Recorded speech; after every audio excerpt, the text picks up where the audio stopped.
नमस्कार, मी सेजल पुरवार. या बुलेटिनमध्ये तुम्हा सर्वांचं स्वागत. आणि आज नाताळ आहे आणि नाताळनिमित्त संपूर्ण देशभरात धूम बघायला मिळते. भारतासह जगभरात सुद्धा ख्रिसमसचा उत्साह आज दिसतोय. रोषणाईनं खरं तर विविध शहरं सजलेली दिसत आहे.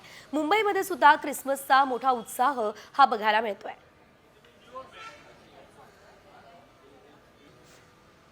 आज नाताळ अर्थातच ख्रिसमस आणि आजचा दिवस हा येशू ख्रिस्तांचा वाढदिवस म्हणून साजरा केला जात असतो आणि त्यासाठी अनेक ठिकाणी रात्रीपासूनच येशू ख्रिस्त यांच्या जन्मोत्सवाचं आयोजन करण्यात आलेलं होतं.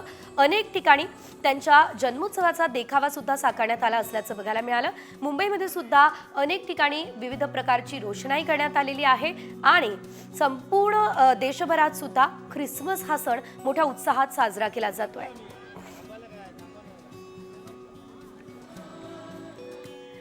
आणि आता बातमी थेट शेगावातून, कारण शेगावमध्ये येणाऱ्या भाविकांसाठी ही खुश खबर आहे. 31 डिसेंबरला संत गजानन महाराज मंदिर हे रात्रभर खुलं असणार आहे. राज्यासह देशभरातून शेगावमध्ये येणाऱ्या भक्तांच्या वाढत्या संख्येमुळे संत गजानन महाराज मंदिर प्रशासनानं हा निर्णय घेतला. 31 तारखेला सकाळी 5 वाजेपासून 1 जानेवारीच्या रात्री 9 वाजेपर्यंत मंदिर समाधी दर्शनासाठी खुलं असेल. सलगच्या सुट्ट्यांमुळे शेगाव भाविकांची गर्दी या ठिकाणी बघायला मिळते. गजानन महाराजांचं दर्शन घेण्यासाठी मोठ्या संख्येने गर्दी खरं तर नागरिकांनी यावेळेस केलेली आहे. अनेक जण आपल्या नवीन वर्षाची सुरुवात ही देवदर्शनानं करत असतात आणि आलेल्या सलग सुट्ट्या त्यामुळे शेगावमध्ये भाविकांची मोठी गर्दी बघायला मिळते.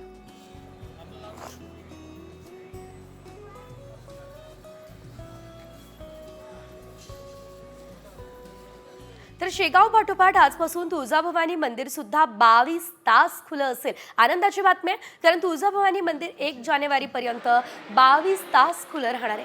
दररोज पहाटे 1 वाजता हे मंदिर उघडणार आहे. तर तुळजाभवानी मंदिर संस्थानच्या व्यवस्थापक तहसीलदार माया शिंदे यांनी या संदर्भातले आदेशही काढलेले आहेत.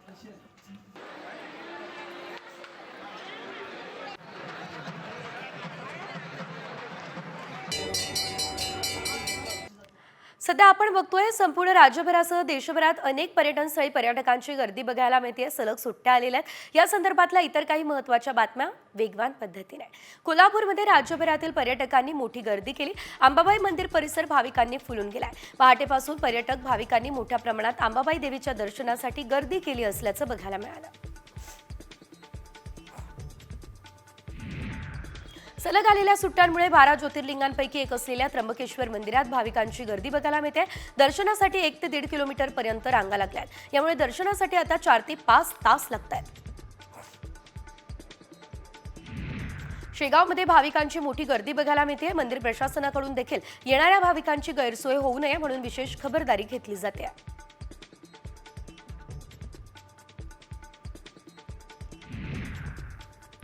राज्यातील दुसऱ्या क्रमांकाचे थंड हवेचे ठिकाण असलेल्या तोरणमाळ या ठिकाणी पर्यटकांनी गर्दी केली. सुट्टीचा आनंद घेण्यासाठी महाराष्ट्र, मध्य प्रदेशसह गुजरातचे पर्यटक तोरणमाळमध्ये दाखल झाले. पर्यटक यशवंत तलावात बोटिंग सफारीचा आनंद घेत आहेत. सिंधुदुर्गमधील देवगड, मालवण आणि वेंगुर्ला समुद्र किनाऱ्यावर पर्यटक सध्या गर्दी करतायत. मालवण किल्ला पाहण्याकडे पर्यटकांचा कल दिसतोय. राज्यात देखील शाळांच्या सहली सुरू झाल्या, त्यामुळे या सहली सुद्धा समुद्रकिनारी भेट देऊन पर्यटनाचा आनंद लुटताना दिसत आहेत.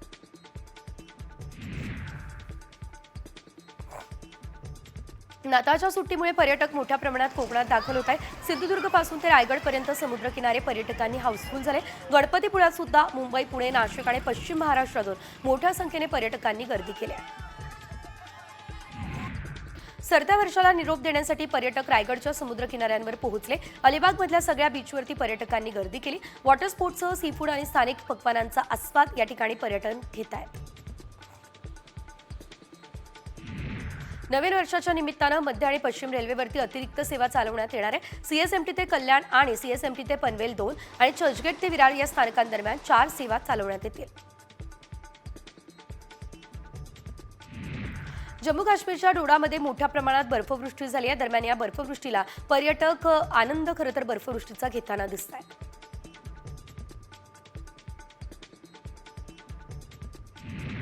नाताळ आणि नवीन वर्षाच्या निमित्तानं वांद्रे रिक्लेमेशन या भागामध्ये आकर्षक विद्युत रोषणाई करण्यात आली. सांस्कृतिक मंत्री आशिष शेलार यांच्या हस्ते या रोषणाईचं उद्घाटन झाले. 8 जानेवारीपर्यंत ही विद्युत रोषणाई मुंबईकरांना बघण्यासाठी खुली आहे.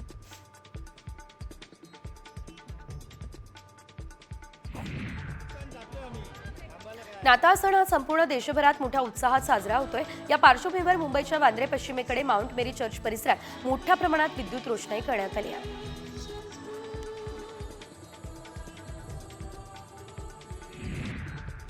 अमरावतीमध्ये येशू ख्रिस्तांचा जन्मोत्सव थाटात साजरा झालाय. नाताळच्या औचित्यानं शहरातील विविध चर्चवरती आकर्षक अशी विद्युत रोषणाई करण्यात आली.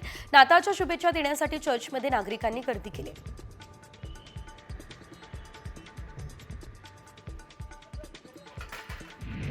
नाताळ सणानिमित्त जालन्यातील क्राइस्ट चर्चला आकर्षक सजावट झाली आहे. हे चर्च 128 वर्ष जुनं आणि सर्वात प्राचीन आहे. चर्चमध्ये 10 ते 12 फूट उंचीचे ख्रिसमस ट्री तयार करण्यात आले. याचबरोबर प्रभू येशू ख्रिस्त यांच्या जन्माचा देखील देखावा साकारण्यात आला आहे.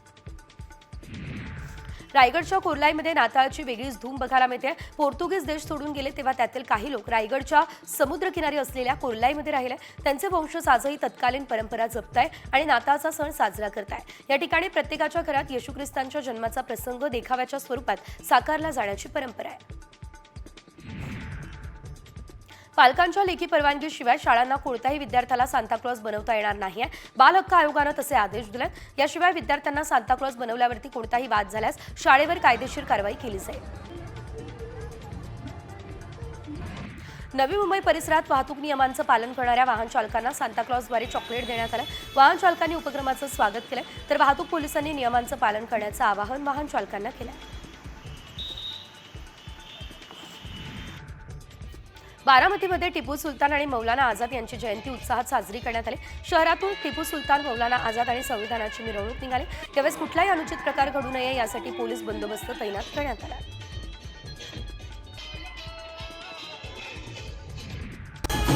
वर्ध्याच्या पडेगावमध्ये श्री संत वसंत बाबांच्या दत्तपंचमीनिमित्त आता 3 दिवसीय उत्सवाला सुरुवात झाली आहे. या 3 दिवसांमध्ये विविध धार्मिक सांस्कृतिक कार्यक्रम आयोजित करण्यात आले. उत्सवानिमित्त गावात भक्तिमय वातावरण निर्माण झालंय. गावाला जत्रेचं स्वरूप प्राप्त झालंय.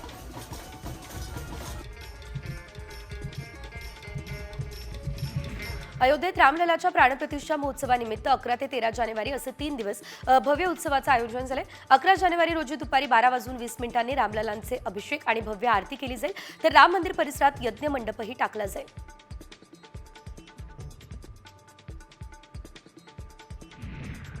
दाऊदचा भाऊ इक्बाल कासकरच्या हस्तकानं बळकावलेला फ्लॅट ईडीनं सील केला. एका बांधकाम व्यावसायिकाला धमकावून या फ्लॅटवर कब्जा करण्यात आला. त्यानं व्यावसायिकाला धमकावलं आणि 90 लाख रुपये खंडणी उकळली आहे. इक्बाल कासकर विरोधातील मनी लॉन्ड्रिंग प्रकरणात ही कारवाई झाली आहे. पहले से बंदी रखते हैं मैं. गृहमंत्री अमित शहा यांनी आता बाबासाहेब आंबेडकर यांच्याबद्दल वक्तव्य केलंय. या प्रकरणी महाडमध्ये आंबेडकरी अनुयायांनी मोर्चा काढलाय. यावेळी शहांच्या राजीनाम्याची मागणी आणि सोमनाथ सूर्यवंशींच्या खुनाला फाशीची शिक्षा द्यावी या मागणीसाठी मोर्चाही काढण्यात आला.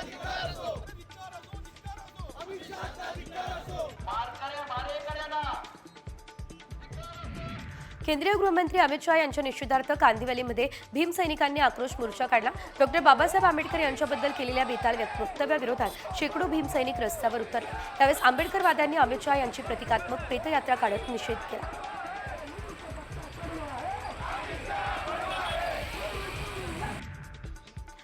अमित शहा यांनी केलेल्या वक्तव्याच्या निषेधार्थ बसपानं बारामतीमध्ये धरणे आंदोलन केलंय, तर नगरपालिकेसमोरच बसपाचे कार्यकर्ते आक्रमक झाले. यावेळेस परभणी घटनेचा देखील निषेध करण्यात आला.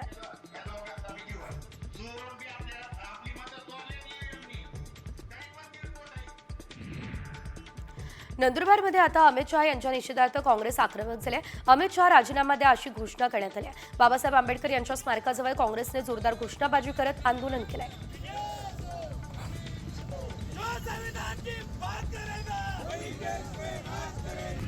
दर महिन्याला 6,000 रुपये मानधन मिळण्याच्या मागणीसाठी दिव्यांग संघटनेकडून आंदोलन करण्यात आले. तर सोलापूरच्या माढा तहसील कार्यालयावरती दिव्यांग आंदोलक आक्रमक झाले. सध्या दिव्यांगांना फक्त 1,500 रुपये मानधन दिलं जातं, तेही वेळेवर मिळत नाही असा आरोप दिव्यांग बांधवांनी केलाय. कोल्हापूरच्या काळंबावाडी धरणाच्या गळतीची तज्ज्ञ समितीकडून पाहणी करण्यात आली. दूधगंगा दगडी धरणाची गळतीच्या कामासाठी नववर्षाचा मुहूर्त साधण्यात आलाय. दरम्यान धरणाला लागलेली गळती एकमन काढता येत नाही आणि टप्प्याटप्प्यानं हे काम करण्यात येईल असं समितीने सांगितलंय. मुंबईकरांचं पाणी हे आता महागण्याची शक्यता आहे, कारण महानगरपालिकेच्या जल अभियंता विभागानं पाणीपट्टीमध्ये वाढ करण्याचा निर्णय घेतला. त्याबाबतचा प्रस्ताव प्रशासकीय मंजुरीसाठी आयुक्तांकडे सादर करण्यात आला. तुर्तास आयुक्तांकडून मात्र मंजुरी मिळालेली नाही. वर्ध्याचे जिल्हाधिकारी राहुल कर्डिले यांची आता नाशिक महानगरपालिकेच्या आयुक्तपदी बदली झाली आहे। त्यांच्या जागी वानमती सिंह वर्ध्याच्या नवीन जिल्हाधिकारी असतील, तर राहुल कर्डिले यांची नाशिक महानगरपालिकेच्या आयुक्तपदावरून आता बदली करण्यात आली आहे। नांदेडमध्ये भाजपच्या वतीने सदस्य नोंदणी आणि जिल्हा कार्यशाळेचं आयोजन करण्यात आलं। कुसुम सभागृहामध्ये पार पडलेल्या कार्यशाळेला जिल्ह्यातील भाजपचे आमदार आणि पदाधिकारी उपस्थित राहिले। भाजपचे खासदार अशोक चव्हाण यांच्या उपस्थितीमध्ये कार्यशाळा संपन्न झाली। पुण्यातील वानवडीच्या जगताप चौकामध्ये कारने दुचाकीस्वाराला उडवलं, त्यानंतर दुचाकीस्वार फिट येऊन रस्त्यावर पडला। त्याच रस्त्याने जाणाऱ्या पोलीस उपायुक्त डॉक्टर संदीप भाजी भाकरेंनी आपल्या वैद्यकीय कला वापरून तरुणाचे प्राण वाचवले। नागरिकांकडून भाजी भाकरे यांचं कौतुक केलं जात आहे। पुण्याच्या इंदापूर या ठिकाणी संत तुकाराम महाराजांची पालखी महामार्गाचं रुंदीकरणाचं काम सुरू आहे। निमगाव केतकीमध्ये या मार्गाला बाह्य वळण देण्यात आलं, मात्र याच बाह्य वळणाला 3 मजली 3600 स्क्वेअर फुटाची इमारत अडसर ठरते, त्यामुळे ती इमारत मूळ जागेवरून उचलून 75 फूट बाजूला सरकवण्यात आली आहे। राधानगरी तालुक्यात साळवे या ठिकाणी तरुणाची इस्रोमध्ये निवड झाली आहे, त्यामुळे त्याच्या कुटुंबियांनी आनंद व्यक्त केला।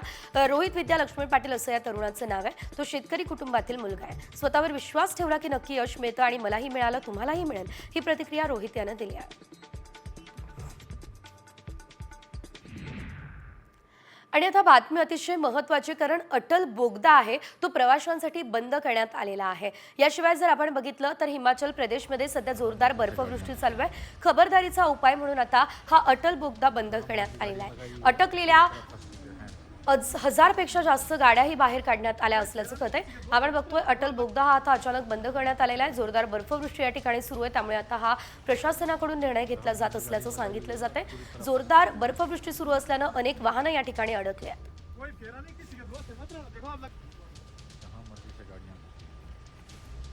यानंतर बातमी शेतकऱ्यांसाठी, खास करून कांदा उत्पादकांसाठी महत्त्वाची आहे, कारण कांदा उत्पादकांना 500 कोटींचा फटका बसलाय। कांद्याचे दर पडलेत आणि त्यामुळे शेतकरी मात्र रडकुंडीला आलेला आहे। कांद्याच्या दरात जवळपास 55% घसरण झाली आहे। गेल्या 7 दिवसांमध्ये बाजारात 2.5 लाख टन कांद्याची आवक झाली। क्विंटल मागे 2000ची घट गृहीत धरली तरीही कांदा उत्पादकांना 500 कोटींचा फटका बसलाय। त्यामुळे शेतकरी आता 20% निर्यात शुल्क हटवण्याची मागणी सध्या करताना दिसत आहे।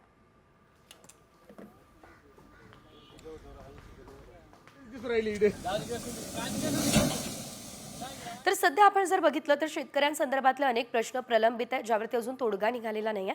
या संदर्भातल्या बातम्या पुढे बघूया 36 जुलै 36 रिपोर्टर्सच्या माध्यमातून। यंदाच्या कापूस खरेदी हंगामात परभणी आणि हिंगोलीमध्ये शुक्रवारपर्यंत सीसीआय आणि खासगी मिळून 5 लाख क्विंटल कापसाची खरेदी झाली। त्यामध्ये भारतीय कापूस महामंडळाच्या 10 केंद्रांवर 3 लाख क्विंटल कापूस खरेदी करण्यात आला।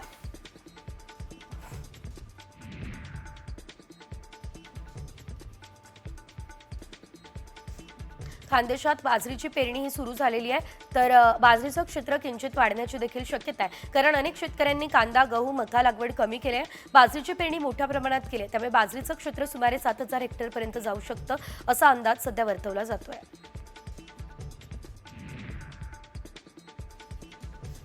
हिवाळा सुरू झालाय, पर्यटकांकडून मोठ्या प्रमाणात पोपटीला प्राधान्य दिलं जातं, मात्र पोपटीसाठी वालाच्या गावठी शेंगा अद्यापही उगवलेल्या नाहीये, त्यामुळे खवय्यांना वालाच्या शेंगांऐवजी पावट्यांच्या शेंगांवर पोपटीच्या माध्यमातून ताव मारावा लागतोय।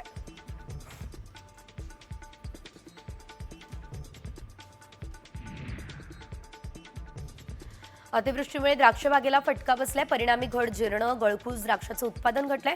यंदाच्या हंगामातील बेदाणा निर्मिती तब्बल 1 महिना लांबणीवर पडण्याची शक्यता सध्या वर्तवली जाते।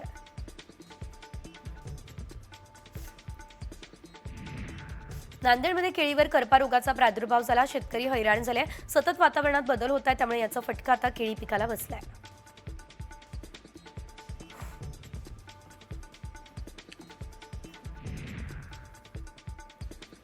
ढगाळ वातावरणाचा फटका हरभरा पिकाला बसण्याची देखील शक्यता आहे। मागील 2 दिवसांपासून परभणी जिल्ह्यामध्ये ढगाळ वातावरण आहे, त्यामुळे बहरलेल्या हरभरा पिकाचं नुकसान होण्याची भीती आहे। निसर्गाच्या लहरीपणामुळे शेतकरी आता हवालदिल झालाय।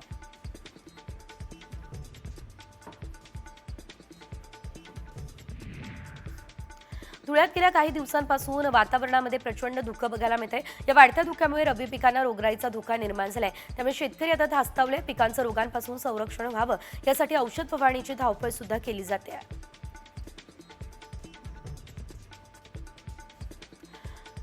नंदुरबार जिल्ह्यामध्ये ढगाळ वातावरण आहे. 2 दिवसांपासून थंडीचा जोर कमी झालाय. पिकांना याचा फटका बसणार आहे. हरभरा, गहू, कांदा, मका आणि ज्वारी या पिकांवरती अळ्यांचा प्रादुर्भाव वाढलाय. फवारणीचा खर्चही वाढलाय.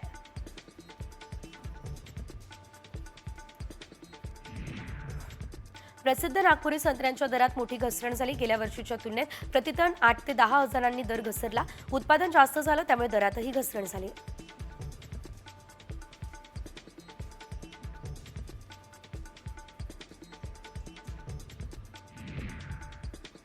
बेदाण्यावरील 5% जीएसटी रद्द करण्याचा निर्णय केंद्र सरकारनं घेतलाय.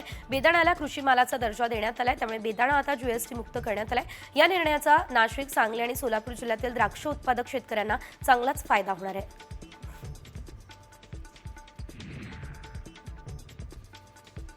तुमसर कृषी उत्पन्न बाजार समितीमध्ये धान्याची पोती ट्रकमध्ये लोडिंग आणि अनलोडिंग करण्यासाठी बिहारमधून हमाल दाखल झाले. एका पोत्याच्या चढाईला 10 रुपये देण्यात येत आहे आणि दिवसाला एक हमाल 600 ते 700 पोते रुपये कमावतोय. स्थानिक हमालांची संख्या कमी आहे, त्यामुळे बिहारमधून हमालांना बोलावण्यात आलं अशी माहिती आहे.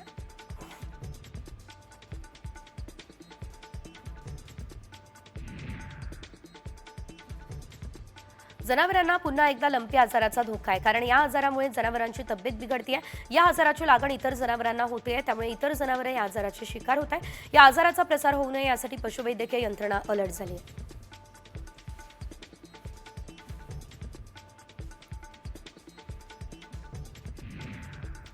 धुळ्यातल्या नूरनगर शिवारातील 3 शेतकऱ्यांच्या साहित्याला अज्ञात व्यक्तीनं आग लावलेली आहे. यामध्ये शेतकऱ्यांच्या शेतमालाचं मोठं नुकसान झालंय. या घटनेची चौकशी करून दोषींवर कारवाई करावी आणि नुकसानग्रस्त शेतकऱ्यांना तातडीनं नुकसान भरपाई मिळावी यासाठी शेतकऱ्यांनी मागणी केली आहे.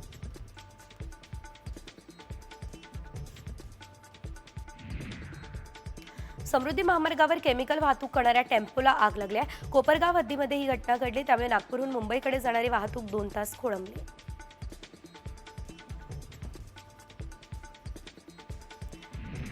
नागपूरमध्ये प्रेरणा कॉलेजमध्ये गाडी लावण्याच्या क्षुल्लक कारणातून तुफान हाणामारी झाली. 8 दिवसांपूर्वी झालेला हा वाद मनात ठेवत आरोपीने बाहेरील तरुणांच्या मदतीने रियान पठाण याच्यावरती हल्ला केलाय. मारहाणीच्या व्हिडिओच्या मदतीने पोलीस पुढील तपास करतायत. पुण्यात 3 तरुणांनी वाहनं आणि दुकानांची तोडफोड केली. लोगाव परिसरातील तोडफोडीचा धक्कादायक व्हिडिओ समोर आलाय. या व्हिडिओमध्ये तरुण बांबू आणि दगडांनी तोडफोड करताना दिसताय. पुणे पोलिसांकडून या तरुणांचा सध्या शोध घेण्याचा प्रयत्न सुरू आहे.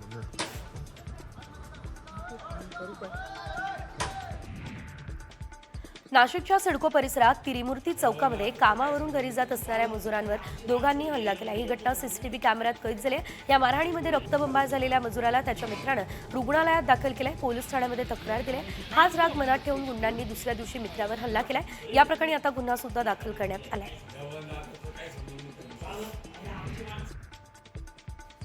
डोंबिवली स्टेशन परिसरात अज्ञात चोरट्यांनी 9 ते 10 दुकानं फोडून लाखो रुपयांचा मुद्देमाल लंपास केलेला आहे. सीसीटीव्हीमध्ये ही संपूर्ण घटना कैद झाली. व्यापाऱ्यांमध्ये भीतीचं वातावरण आहे. पोलीस स्टेशनच्या परिसरात चोरी करून चोरट्यांनी पोलिसांना आवाहन दिल्याचंही बोललं जात आहे.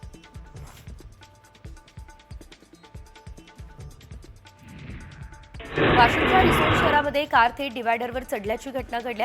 रिसोड शहरातील लोणी फाटा परिसरातली ही घटना आहे. हा संपूर्ण प्रकार एका सीसीटीव्ही कॅमेऱ्यामध्ये कैद झालाय. कारमध्ये 4 प्रवासी बसून होते. सुदैवानं कुणाला देखील इजा झालेली नाही.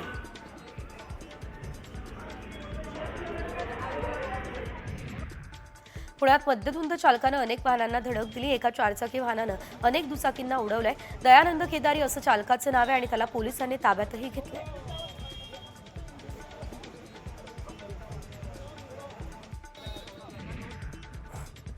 नाशिकच्या औल्यात नायलॉन मांजामुळे एक पोलीस कर्मचारी गंभीर जखमी झाला. हडपसर गावचे पोलीस कर्मचारी दुचाकीवरून जात असताना नायलॉन मांजामुळे त्यांचा गाल, ओठ आणि कान कापला गेलाय. 40 टाके त्यांना पडलेले आहेत. गेल्या 15 दिवसांमध्ये येवल्यात नायलॉन मांजाने 3 जण जखमी झालेत आणि ही तिसरी घटना समोर आली आहे.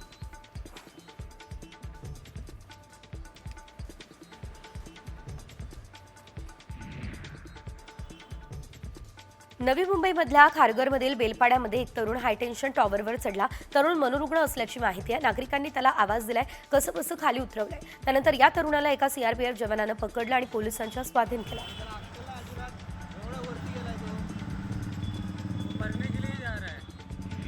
अपघातादरम्यान कारमधील एअरबॅग उघडून त्याचा फटका बसल्यानं एका 6 वर्षीय मुलाचा दुर्दैवी अंत झाला. वाशी या ठिकाणी ब्लू डायमंड चौकातला हा विचित्र अपघात आहे. तर संबंधित कार चालकाविरोधात पोलिसांनी आता गुन्हा दाखल केलाय. एअरबॅग उघडताच मानेजवळ झटका बसल्यानं मुलाचा मृत्यू झाला, हा अंदाज डॉक्टरांनी व्यक्त केला.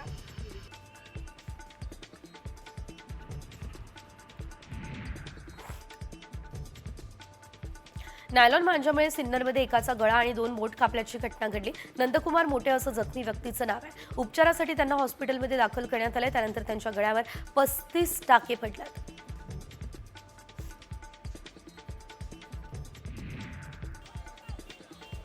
पुण्याच्या वाघोली अपघात प्रकरणी डंपर मालकाला अटक झाली आहे. अनिल काटे असं डंपर मालकाचं नाव आहे. त्याच्यावरती लोणीकंद पोलिसात गुन्हा दाखल झालाय. वाघोली चौकात डंपर चालकानं 9 मजुरांना चिरडलं. या तिघांचाही जागीच मृत्यू झाला.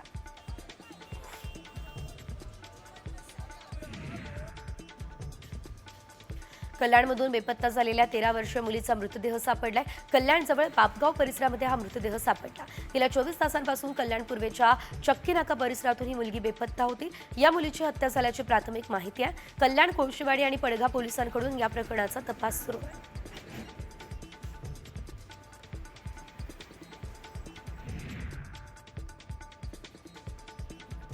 चाकणमध्ये बेकायदेशीररित्या राहणाऱ्या 2 बांगलादेशी नागरिकांना अटक झाली आहे. गोपनीय माहितीच्या आधारे पोलिसांनी चाकणच्या साईराज लॉजिंगमधून एक बांगलादेशी पुरुष आणि महिलेला ताब्यात घेतलं. त्यांच्यावरती आता गुन्हा दाखल झालाय आणि पोलीस अधिकचा तपासही करतायत.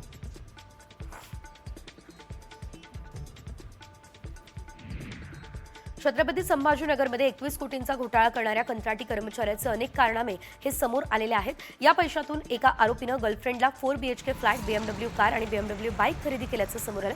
दुसऱ्या आरोपीने SUV कार खरेदी केल्याचं देखील समोर आलंय. पोलिसांनी 2 आरोपींना अटक केली आहे. मुख्य आरोपी मात्र फरार झालाय.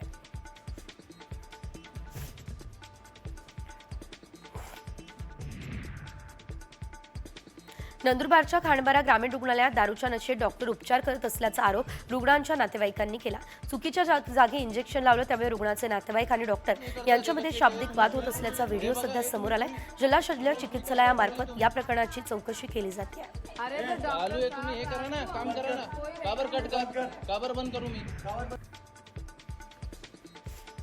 कोल्हापूरमध्ये एका फुटबॉलपटूने टोकाचा निर्णय घेतला आणि आपलं आयुष्यच संपवलं. रविवारी रात्री मित्रांसोबत वाढदिवस साजरा केला. दुसऱ्या दिवशी वाढदिवसाला शुभेच्छा देणाऱ्यांचे आभार मानले. त्यानंतर गळफास घेत आपलं जीवन संपवलं. उमेश भगत असं त्याचं नाव आहे. आत्महत्येचं कारण मात्र अद्यापही गुलदस्त्यात आहे.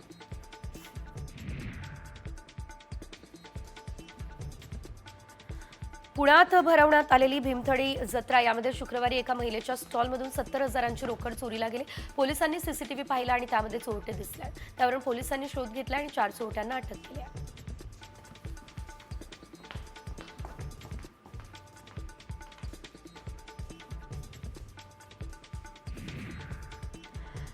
आणि यानंतर मुंबईमधल्या खास करून तरुणाईसाठी एक मोठी बातमी आहे. कारण मुंबईकरांसाठी पुढच्या 6 वर्षांमध्ये 30 लाख रोजगार समोर मिळतील. कारण महायुती सरकारनं तसं लक्ष ठेवलेलं आहे. येत्या 6 वर्षांमध्ये 30 लाख रोजगार निर्माण करण्याचं उद्दिष्ट आहे. सेवा क्षेत्रासह गृहनिर्माण, बंदर विकास, पायाभूत सुविधा या क्षेत्रांमध्ये ही रोजगार निर्मिती केली जाईल.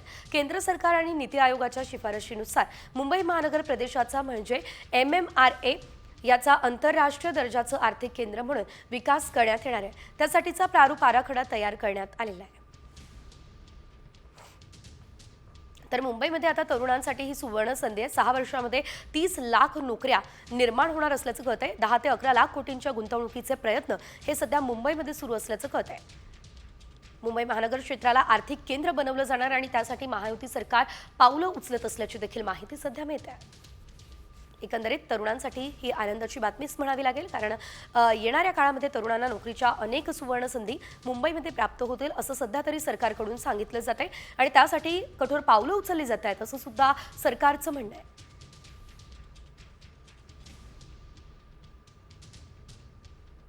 तब्बल 30 लाख नोकऱ्यांचं उद्दिष्ट हे एकट्या मुंबईमध्ये ठेवण्यात आलं असल्याचं कळतंय. मोठ्या प्रमाणात गुंतवणूक सुद्धा मुंबईमध्ये केली जाणार आहे आणि त्यासाठी मुंबईला MMRA क्षेत्राला आर्थिक केंद्र बनवलं जाणार आहे. त्यासाठी आता महायुतीकडून जोरदार प्रयत्न सुरू असल्याचं बघायला मिळतंय. एकीकडे आपण बघतो रोजगाराचा मुद्दा अतिशय महत्त्वाचा असताना मुंबईसाठी हा मोठा निर्णय सरकार घेण्याच्या तयारीत आहे.